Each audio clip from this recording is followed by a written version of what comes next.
I'm heading along the beach. I'm going east towards Pinay Bay along these lovely ledges to do some fossil hunting today. There's a fossil nautilus preserved in limestone right next to a large ammonite. These ledges are something really to behold, a beautiful sight geologically speaking.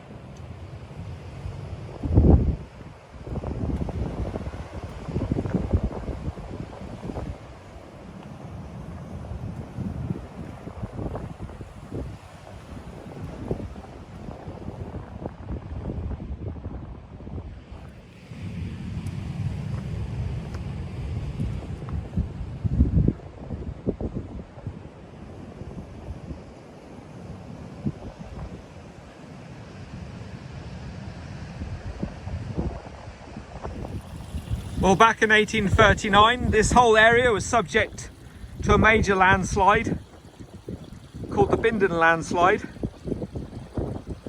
And one of my useless facts is the Royal Navy came down to actually recce the area that slid out to sea. All the tons of material that slid out to sea, they thought might make a really good, large, natural harbour. I'm walking along these ledges through to Pinay Bay at low tide. I love doing this stretch of walk just to see this area. Geologically speaking, it's really beautiful to walk along here. And then at Pinay Bay at the low tide, I'll be collecting on the beach there and see what has washed out of the mudslides onto the beach. I stay away from the dangerous cliffs. They're liable to fall suddenly and without warning. There's a nice stretch of fossilised wood there with those limpets in. A bit of monkey puzzle tree.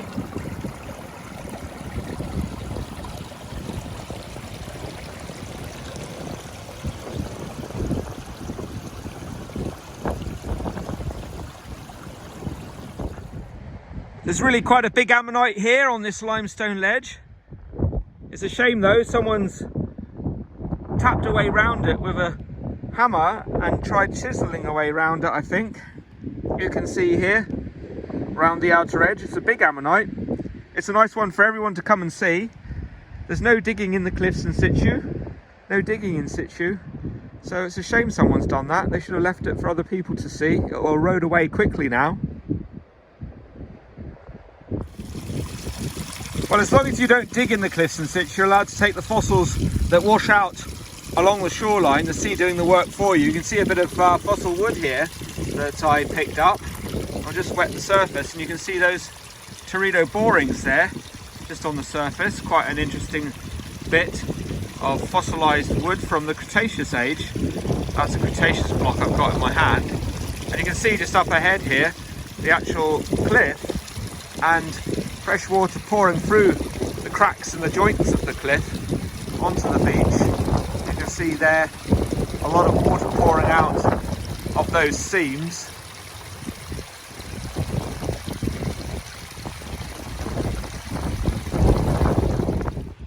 Yeah, another nautilus on the beach, fossilised with some nice calcite structure. Well, here's quite a big block of bone material on the beach eroding away. Looks possibly like a bit of jaw there. Really large block, sad to see that. Let's see, we'll have that.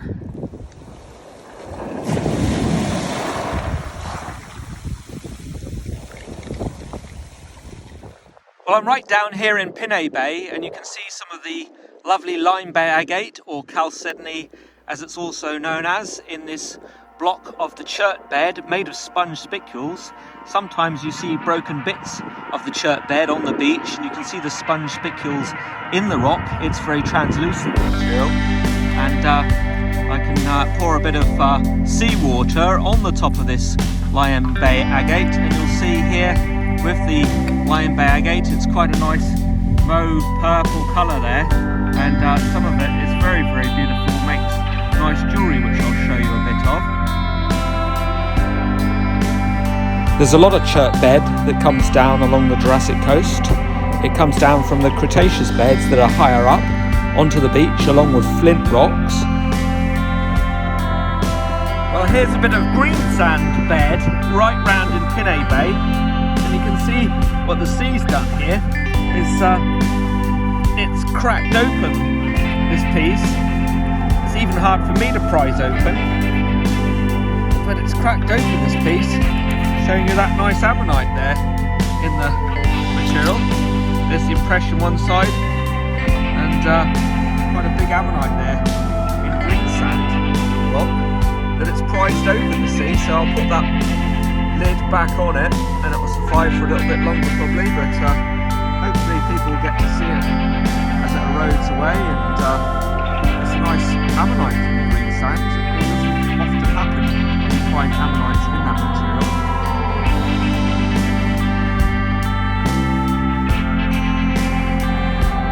Well, here's a big block of the gastropods in the green sand material.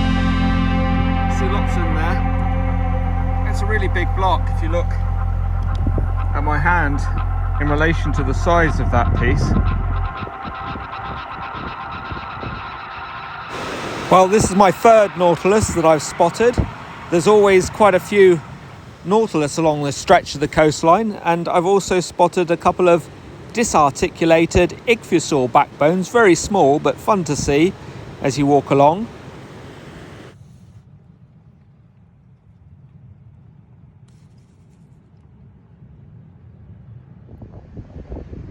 Well, there's a lot of rust here. If you like rust, you can see part of this old crane that didn't make it across the sea very well, as it ended up being wrecked along the shore line here.